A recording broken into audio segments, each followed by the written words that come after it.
წარმოება რამოდენიმე ეტაპით გულისხმობს ისეთი პროდუქციის წარმოებას, რომელიც ითხოვს ჯერ სხვა პროდუქციის შექმნას, რომელიც თავის მხრივ შესაძლოა ითხოვდეს კიდევ სხვა პროდუქციის შექმნასაც. მაგალითისთვის ისევ განვიხილოთ ხაჭაპურის წარმოება, ოღონდ მოდით ჩავრთოთ ამ წარმოებაში ცომის წარმოებაც. მით უმეტეს თუ ვაპირებთ ცომის რეალიზაციასაც და გვაინტერესებს მისი თვითღირებულებაც.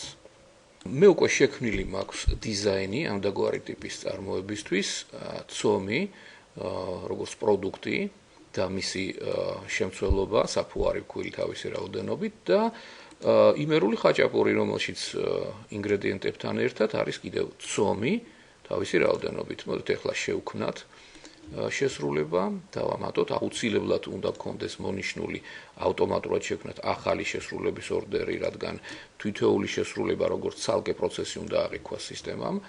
მოდით დავამატოთ დიზაინიდან, ჯერ შევქმნათ ცომი. დავუშვათ 10 კილოგრამი ცომი, შევასრულოთ ის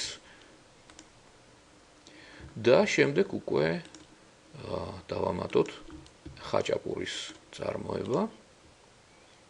დავუშვათ 2 ცალი ხაჭაპური, კიდევ შეგვიძლია დავამატოთ უკვე ცომი გამზადებული გვაქვს და უნდა გამოვიყენოთ ის რაოდენობა ცომის, რომელიც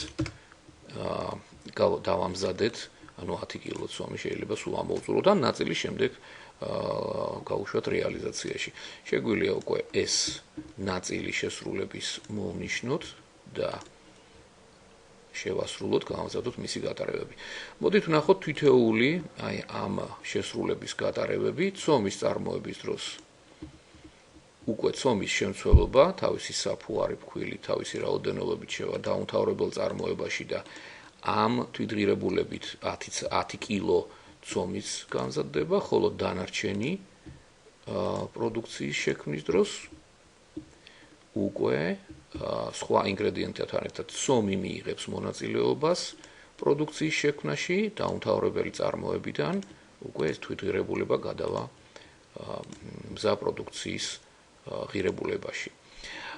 ეხლა რაც უნდა გვახსოვდეს ამ დაგვარი ტიპის წარმოების დროს, ეს არის დრო, რა დროსაც უნდა შესრულდეს კონკრეტული წარმოება. აუცილებლად პირველადი პროდუქტი, რომელიც მონაწილეობას მიიღებს სხვა პროდუქციის შექმნაში, ის უნდა უსწრებდეს მეორადი შემდგომი პროდუქტის წარმოებას. თუ ჩვენ უარყოფთ ახლა ამ შესრულებებს